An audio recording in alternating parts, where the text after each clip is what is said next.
The C-SPAN networks bring you long-form public affairs programming from the nation's capital and are a public service of your television provider.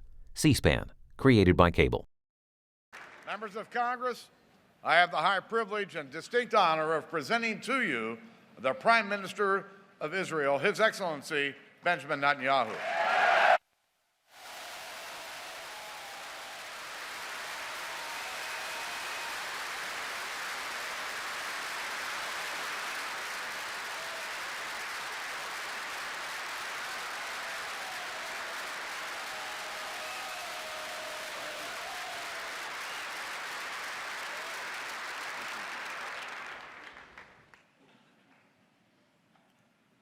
Speaker of the House, John Boehner,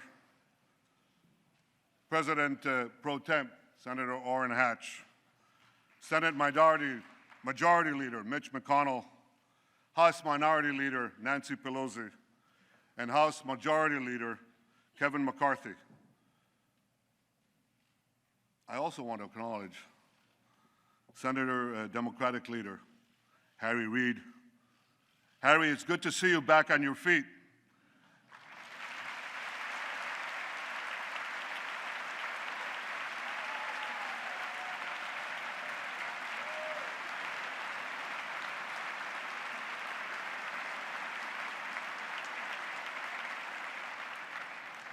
I guess it's true what they say, you can't keep a good man down. My friends, I'm deeply humbled by the opportunity to speak for a third time before the most important legislative body in the world, the U.S. Congress.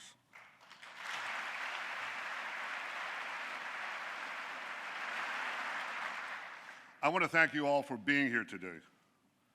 I know that my speech has been the subject of much controversy. I deeply regret that some perceive my being here as political. That was never my intention. I want to thank you, Democrats and Republicans, for your common support for Israel, year after year, decade after decade.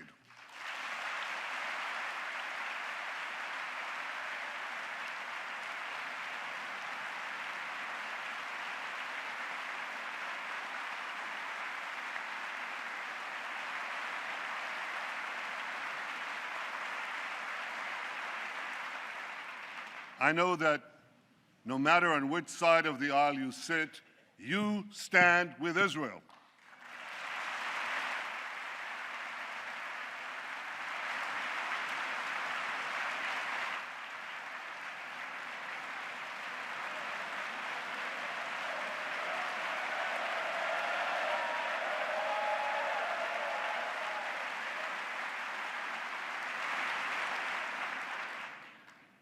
The remarkable alliance between Israel and the United States has always been above politics. It must always remain above politics.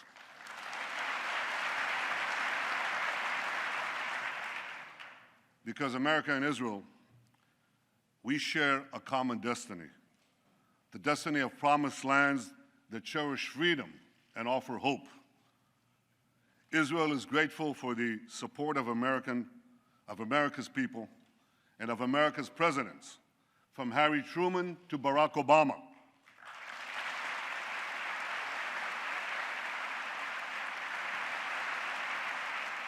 We appreciate all that President Obama has done for Israel. Now, some of that is widely known.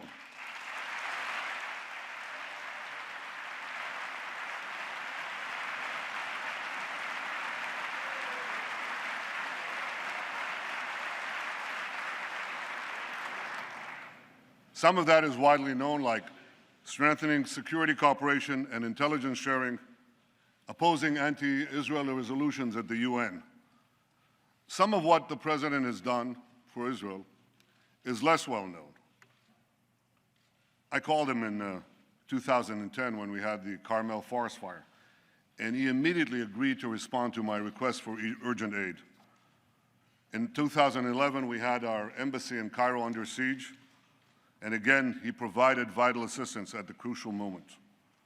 Or his support for more missile interceptors during our Operation last summer when we took on Hamas terrorists.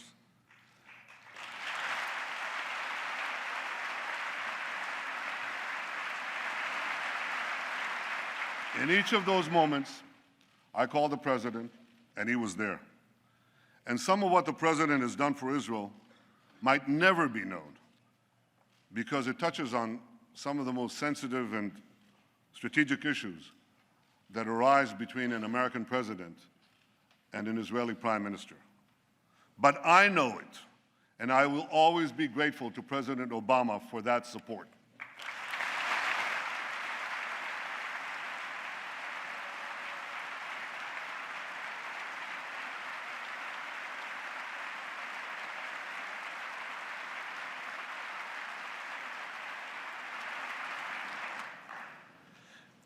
And Israel is grateful to you, the American Congress, for your support, for supporting us in so many ways, especially in generous military assistance and missile defense, including Iron Dome.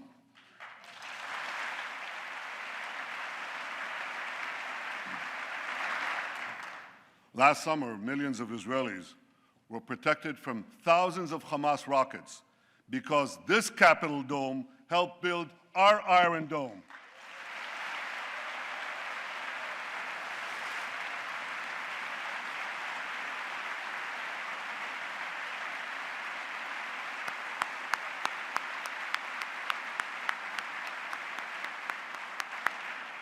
Thank you, America. Thank you for everything you've done for Israel. My friends, I've come here today because as Prime Minister of Israel, I feel a profound obligation to speak to you about an issue that could well threaten the survival of my country and the future of my people: Iran's quest for nuclear weapons. We're an ancient people. In our nearly 4,000 years of history, many have tried, repeatedly, to destroy the Jewish people. Tomorrow night, on the Jewish holiday of Purim, we'll read the book of Esther. We'll read of a powerful Persian viceroy named Haman, who plotted to destroy the Jewish people some 2,500 years ago. But a courageous Jewish woman, Queen Esther, exposed the plot and gained for the Jewish people the right to defend themselves against their enemies. The plot was foiled. Our people were saved.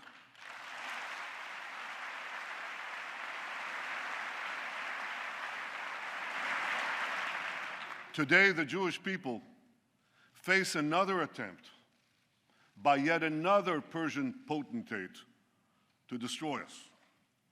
Iran's Supreme Leader, Ayatollah Khamenei, Iran's Supreme Leader, Ayatollah Khamenei, spews the oldest hatred of anti-Semitism with the newest technology. He tweets that Israel must be annihilated.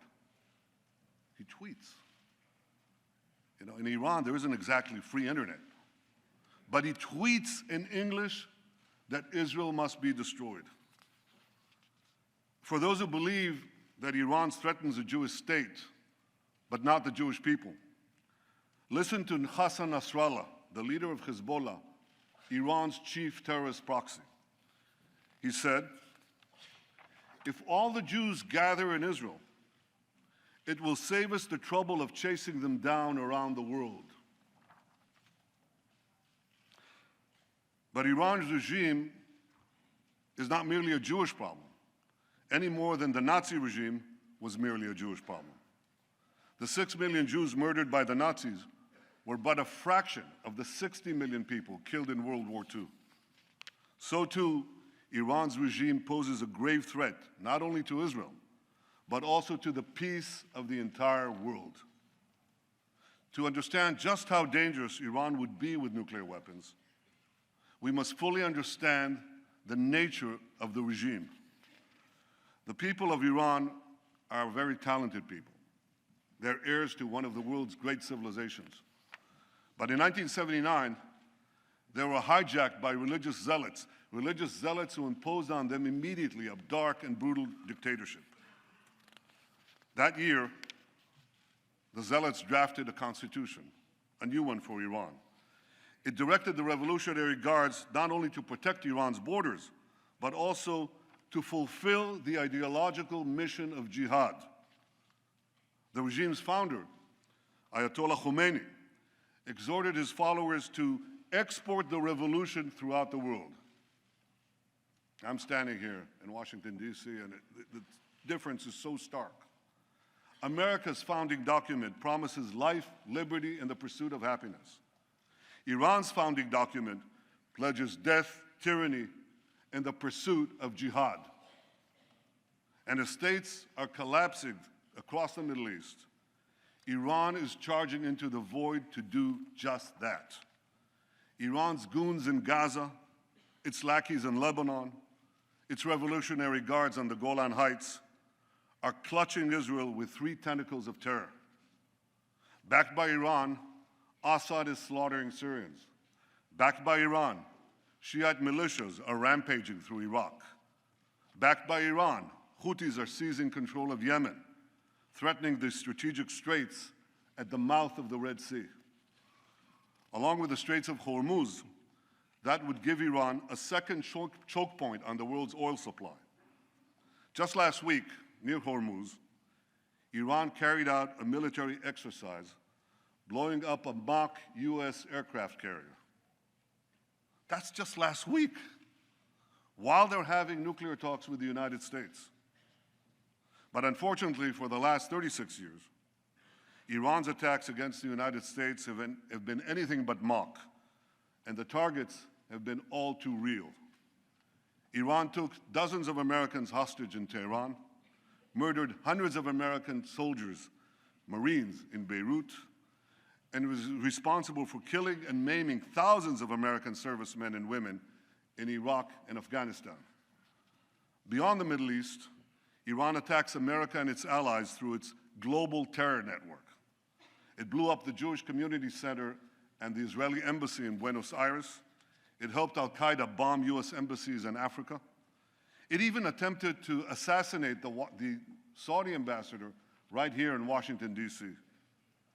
In the Middle East, Iran now dominates 4 Arab capitals: Baghdad, Damascus, Beirut, and Sana'a. And if Iran's aggression is left unchecked, more will surely follow. So at a time when many hope that Iran will join the community of nations, Iran is busy gobbling up the nations.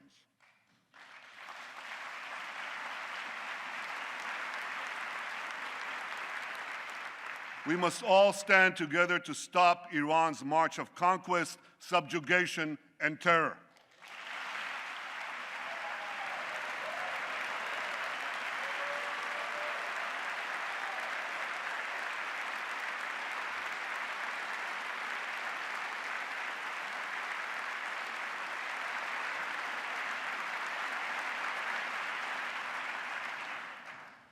Now, 2 years ago,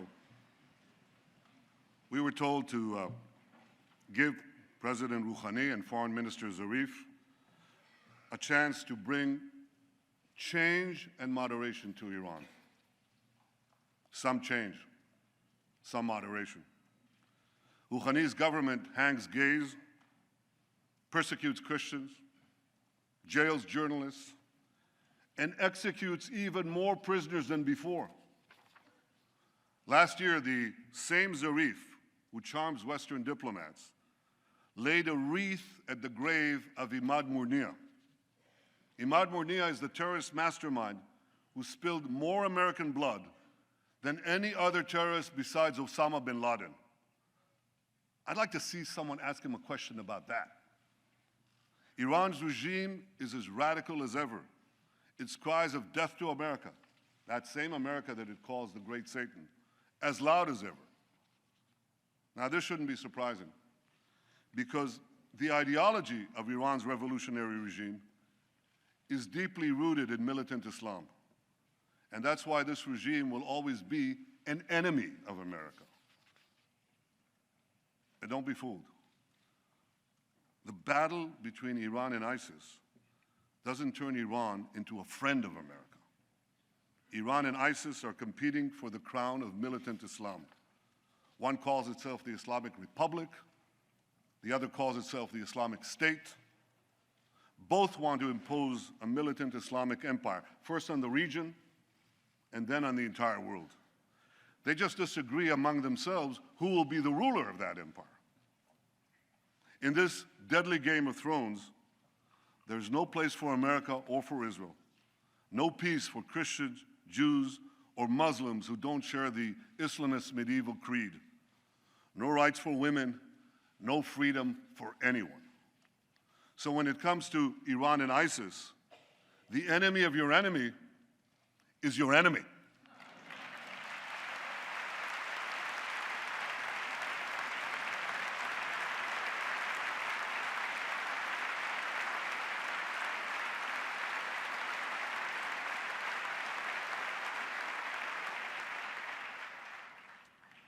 The difference is that ISIS is armed with butcher knives, captured weapons, and YouTube, whereas Iran could soon be armed with intercontinental ballistic missiles and nuclear bombs.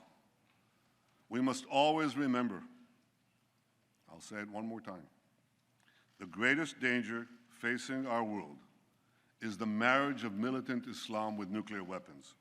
To defeat ISIS and let Iran get nuclear weapons would be to win the battle but lose the war. We can't let that happen.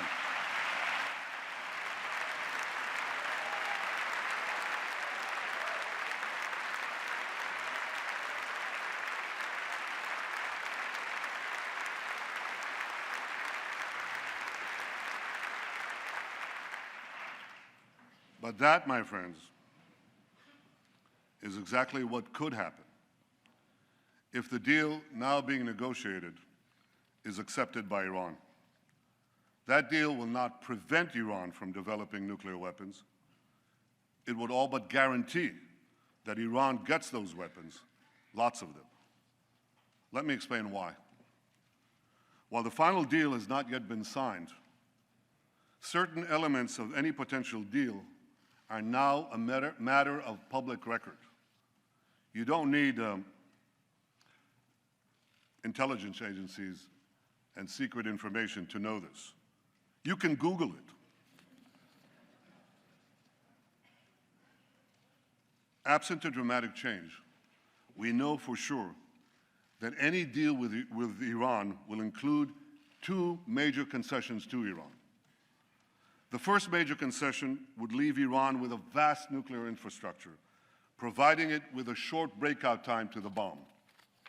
Breakout time is the time it takes to amass enough weapons-grade uranium or plutonium for a nuclear bomb. According to the deal, not a single nuclear facility would be demolished. Thousands of centrifuges used to enrich uranium would be left spinning. Thousands more would be temporarily disconnected, but not destroyed. Because Iran's nuclear program would be left largely intact, Iran's breakout time would be very short, about a year by US assessment, even shorter by Israel's. And if Iran's work on advanced centrifuges, faster and faster centrifuges, is not stopped, that breakout time could still be shorter, a lot shorter. True, certain restrictions would be imposed on Iran's nuclear program, and Iran's adherence to those restrictions would be supervised by international inspectors. But here's the problem. You see, inspectors document violations. They don't stop them. Inspectors knew when North Korea broke to the bomb, but that didn't stop anything. North Korea turned off the cameras, kicked out the inspectors. Within a few years, it got the bomb. Now we're warned that within 5 years, North Korea could have an arsenal of 100 nuclear bombs. Like North Korea, Iran too has defied international inspectors. It's done that on at least 3 separate occasions: 2005, 2006, 2010. Like North Korea, Iran broke the locks, shut off the cameras. Now I know this is not going to come as a shock to any of you, But Iran not only defies inspectors, it also plays a pretty good game of hide and cheat with them. The UN's nuclear watchdog agency, the IAEA, said again yesterday that Iran still refuses to come clean about its military nuclear program. Iran was also caught twice, not once, twice, operating secret nuclear facilities in Natanz and Qom, facilities that inspectors didn't even know existed. Right now, Iran could be hiding nuclear facilities that we don't know about, the US and Israel. As the former head of inspections for the IAEA said in 2013, he said, if there's no undeclared installation today in Iran, it'll be the first time in 20 years that it doesn't have one. Iran has proven time and again that it cannot be trusted. And that's why the first major concession is a source of grave concern. It leaves Iran with a vast nuclear infrastructure and relies on inspectors to prevent a breakout. That concession creates a real danger that Iran could get to the bomb by violating the deal. But the second major concession creates an even greater danger, that Iran could get to the bomb by keeping the deal. Because virtually all the restrictions on Iran's nuclear program will automatically expire in about a decade. Now, a decade may seem like a long time in political life, but it's the blink of an eye in the life of a nation. It's a blink of an eye in the life of our children. We all have a responsibility to consider what will happen when Iran's nuclear capabilities are virtually unrestricted and all the sanctions will have been lifted. Iran would then be free to build a huge nuclear capacity that could produce many, many nuclear bombs. Iran's supreme leader says that openly. He says Iran plans to have 190,000 centrifuges, not 6,000 or even the 19,000 that Iran has today, but 10 times that amount. 190,000 centrifuges enriching uranium. With this massive capacity, Iran could make the fuel for an entire nuclear arsenal, and this in a matter of weeks, once it makes that decision. My longtime friend, John Kerry, Secretary of State, confirmed last week that Iran could legitimately possess that massive centrifuge capacity when the deal expires. Now, I want you to think about that. The foremost sponsor of global terrorism could be weeks away from having enough enriched uranium for an entire arsenal of nuclear weapons, and this with full international legitimacy. And by the way, if Iran's intercontinental ballistic missile program is not part of the deal, and so far, Iran refuses to even put it on the negotiating table, well, Iran could have the means to deliver that nuclear arsenal to the far-reach corners of the earth, including to every part of the United States. So you see, my friends, this deal has two major concessions. One, leaving Iran with a vast nuclear program. And two, lifting the restrictions on that program in about a decade. That's why this deal is so bad. It doesn't block Iran's path to the bomb, it paves Iran's path to the bomb. So why would anyone make this deal? Because they hope that Iran will change for the better in the coming years? Or they believe that the alternative to this deal is worse? Well, I disagree. I don't believe that Iran's radical regime will change for the better after this deal. This regime has been in power for 36 years, and its voracious appetite for aggression grows with each passing year. This deal would only whet Iran's appetite for more. Would Iran be less aggressive when sanctions are removed and its economy is stronger? If Iran is gobbling up 4 countries right now while it's under sanctions, how many more countries will Iran devour when sanctions are lifted? Would Iran fund less terrorism when it has mountains of cash with which to fund more terrorism? Why should Iran's radical regime change for the better when it can enjoy the best of both worlds, aggression abroad, prosperity at home? This is a question that everyone asks in our region. Israel's neighbors, Iran's neighbors, know that Iran will become even more aggressive and sponsor even more terrorism when its economy is unshackled and it's been given a clear path to the bomb. And many of these neighbors say they'll respond by racing to get nuclear weapons of their own. So this deal won't change Iran for the better. It will only change the Middle East for the worse. A deal that's supposed to prevent nuclear proliferation would instead spark a nuclear arms race in the most dangerous part of the planet. This deal won't be a farewell to arms. It would be a farewell to arms control. And the Middle East would soon be crisscrossed by nuclear tripwires. A region where small skirmishes can trigger big wars would turn into a nuclear tinderbox.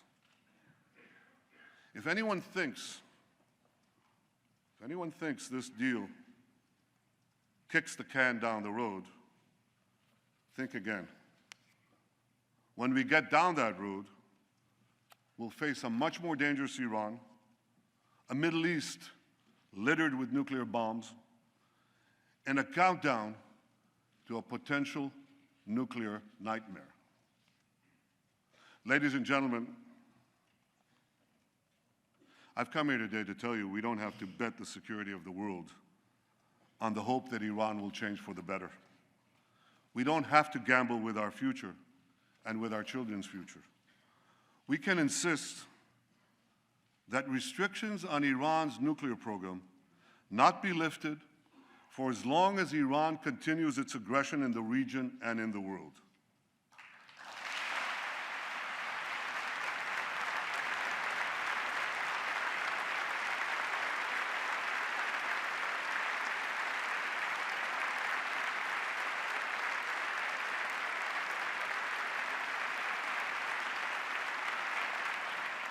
Before lifting those restrictions, the world should demand that Iran do three things.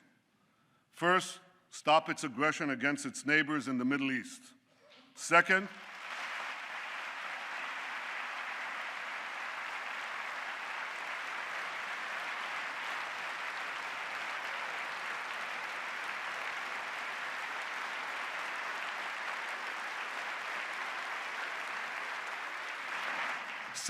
stop supporting terrorism around the world.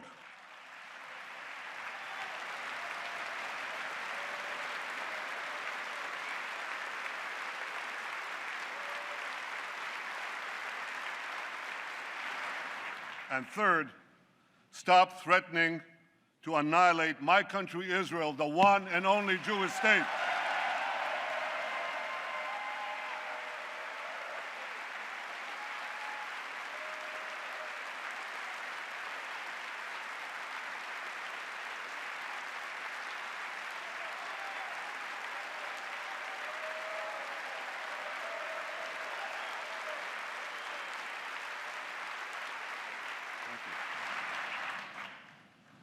If the world powers are not prepared to insist that Iran change its behavior before a deal is signed, at the very least, they should insist that Iran change its behavior before a deal expires.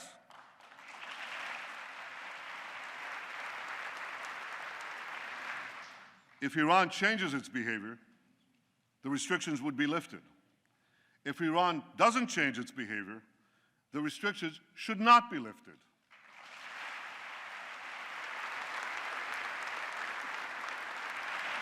If Iran wants to be treated like a normal country, let it act like a normal country.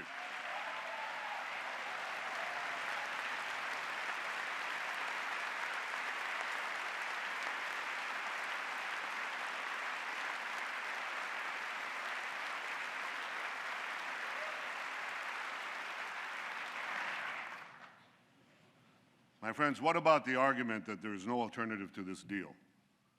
That Iran's nuclear know-how cannot be erased, that its nuclear program is so advanced that the best we can do is delay the inevitable, which is essentially what the proposed deal seeks to do. Well, nuclear know-how without nuclear infrastructure doesn't get you very much. A race car driver without a car can't drive. A pilot without a plane can't fly. Without thousands of centrifuges, tons of enriched uranium, or heavy water facilities, Iran can't make nuclear weapons.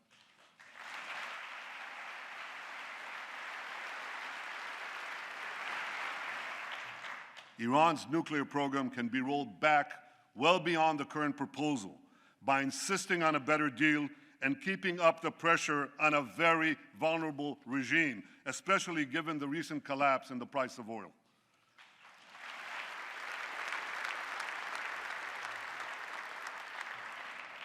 Now, if Iran threatens to walk away from the table, and this often happens in a Persian bazaar, call their bluff. They'll be back because they need the deal a lot more than you do.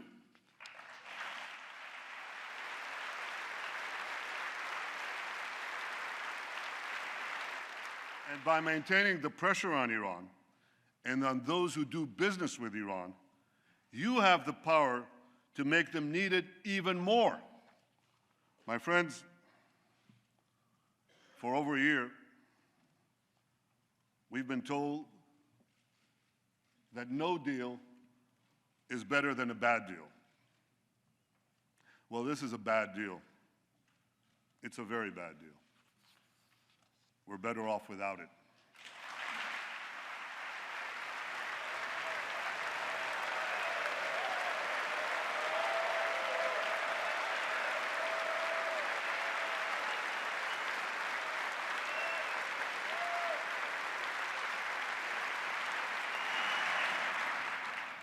Now we're being told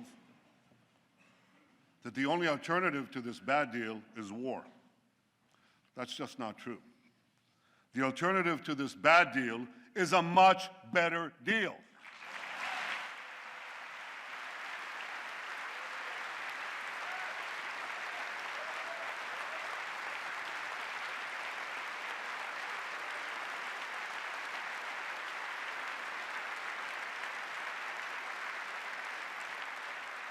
A better deal that doesn't leave Iran with a vast nuclear infrastructure and such a short breakout time. A better deal that keeps the restrictions on Iran's nuclear program in place until Iran's aggression ends.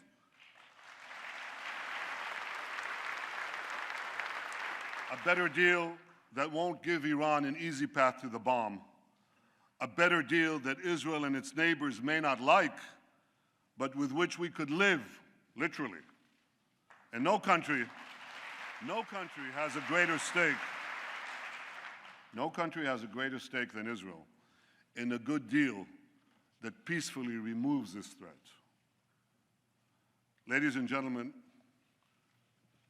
history has placed us at a fateful crossroads. We must now choose between two paths.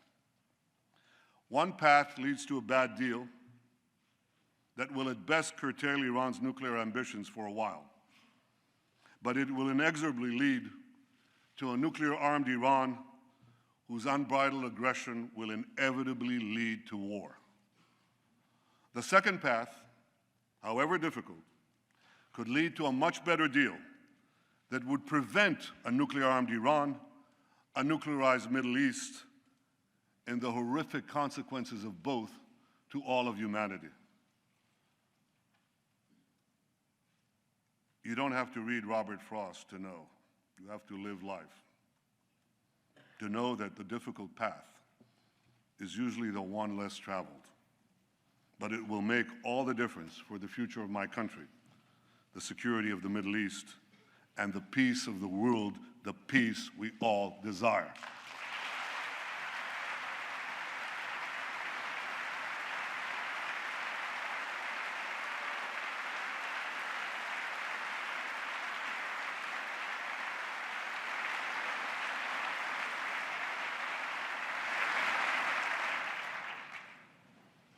My friends, standing up to Iran is not easy. Standing up to dark and murderous regimes never is. With us today is Holocaust survivor and Nobel Prize winner, Elie Wiesel.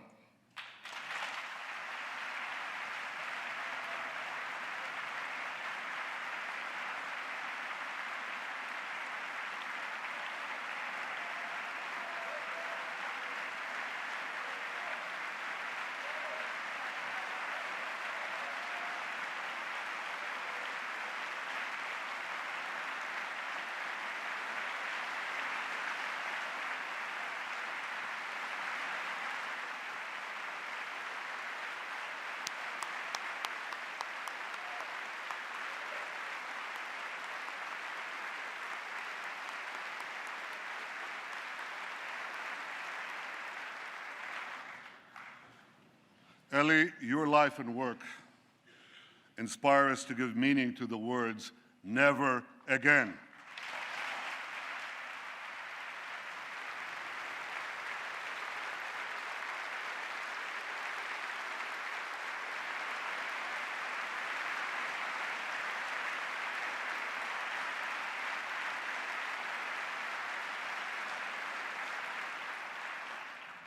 And I wish I could promise you, Elie, that the lessons of history have been learned.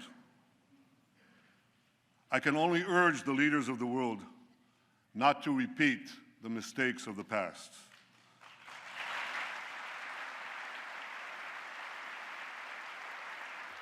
Not to sacrifice the future for the present, not to ignore aggression in the hopes of gaining an illusory peace. But I can guarantee you this: the days when the Jewish people remain passive in the face of genocidal enemies, those days are over.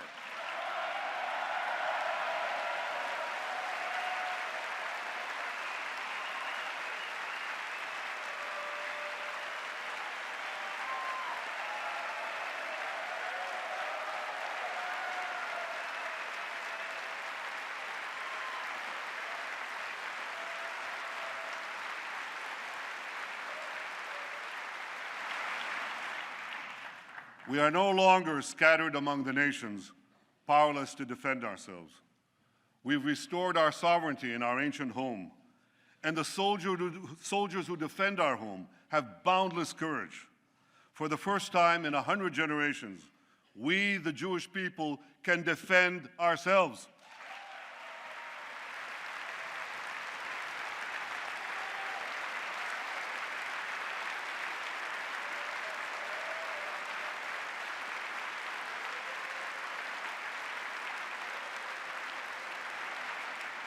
This is why, as Prime Minister of Israel, I can promise you one more thing. Even if Israel has to stand alone, Israel will stand.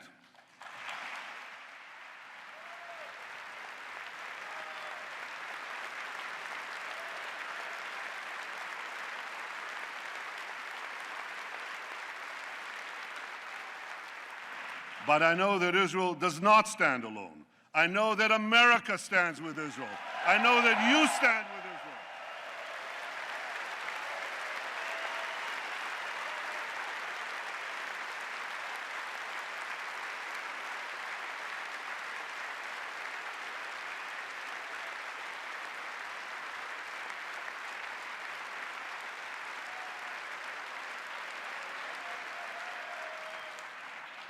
You stand with Israel because you know that the story of Israel is not only the story of the Jewish people, but of the human spirit that refuses again and again to succumb to history's horrors.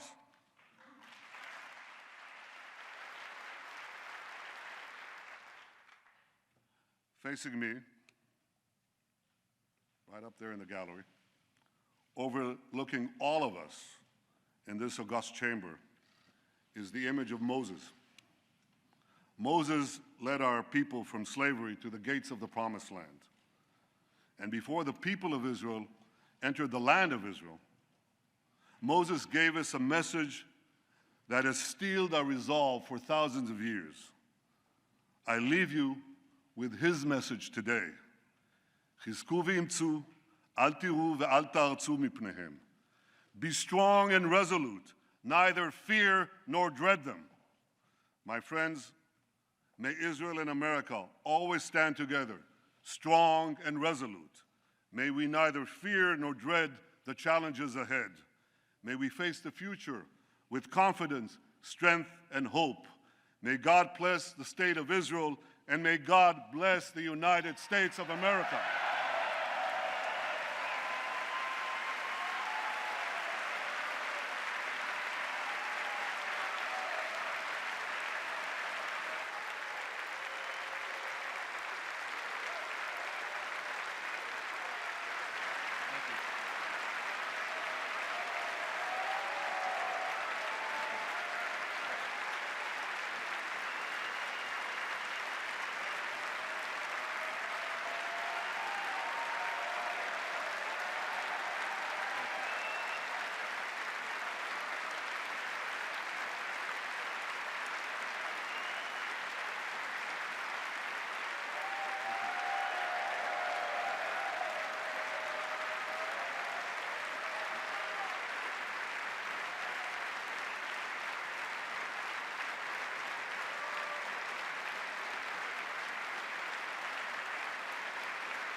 Thank you very much.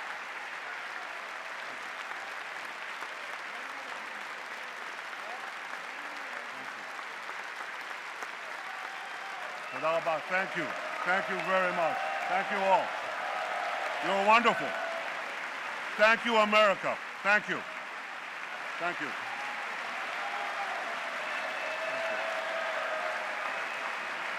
Thank you.